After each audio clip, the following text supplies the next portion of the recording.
وهاي حبايبنا خلصت هسه طلعناها، وهذا شكلها النهائي، وألف عافية. نتمنى تعجبكم حبايبنا، لا تنسون اللايك والاشتراك بالقناة. بسم الله الرحمن الرحيم، أفضل الذكر لا إله إلا الله. اليوم رجعنا لكم بفيديو جديد بعد غياب. اليوم نصور وياكم طريقة عمل الدجاج المشوي. دجاجة متبلة من البارحة حوالي 8 ساعات تبلناها. كركم، ملح، ليمون دوزي اللي هو ملح الليمون. تعالوا يعني نكمل باقي الطريقة. وهسه حبايبنا حضرنا صينية الشوي اللي حنشوي بيها. خلينا بصل شرائح، طماطة، فلفل حار، وإذا يعجبكم فلفل بارد، بوتيتا، أي نوع خضروات انتو تحبوها.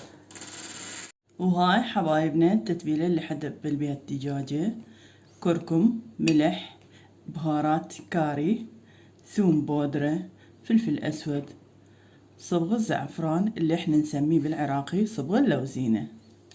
هسه نخلط كل البهارات سوا، تتبيلة مالتنا بالشكل هذا.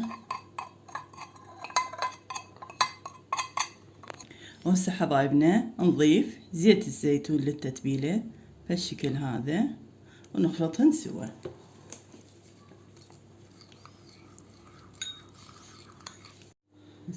وهسه حبايبنا بالشكل هذا التتبيلة مالتنا.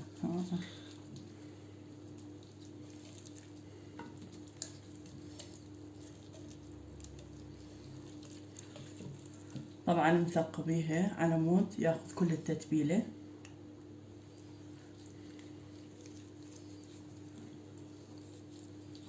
هسه باقي التتبيلة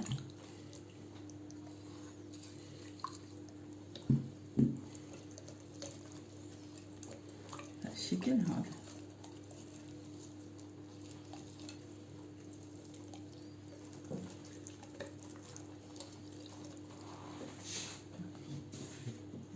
هسه نضيف باقي التتبيلة مالتنا على الخضروات اللي بالصينية كلها بهالشكل هذا. مثل ما قلنا حبايب، اي شي تردون تضيفوه ضيفوا، بوتيتا، جزر، اللي يعجبكم بهالشكل هذا. نضيف الدجاجة مالتنا هسه بهالشكل هذا ونخليها بالفرن لحين ما تستوي الدجاجة ونرجع لكم. حبايبنا طبعا سوينا الصلصة للدجاجة اللي هي عبارة عن عسل، بابريكيو، كجب. هسه هالطريقة هذه شوفوها مستوية بعد ساعتين شلون صارت. طبعا خليت نص قلاص مي بهالشكل هذا. هسه نرجع نخليها بالفرن. هسه حنخليها لمدة ربع ساعة بالفرن ونرجع لكم. طبعا سوينا برغل وياها بهالشكل هذا، طبخنا برغل. وهاي الدجاجة مالتنا بعد ربع ساعة بالفرن.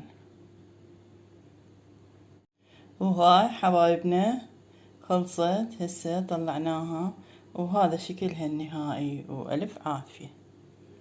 نتمنى تعجبكم حبايبنا، لا تنسون اللايك والاشتراك بالقناة.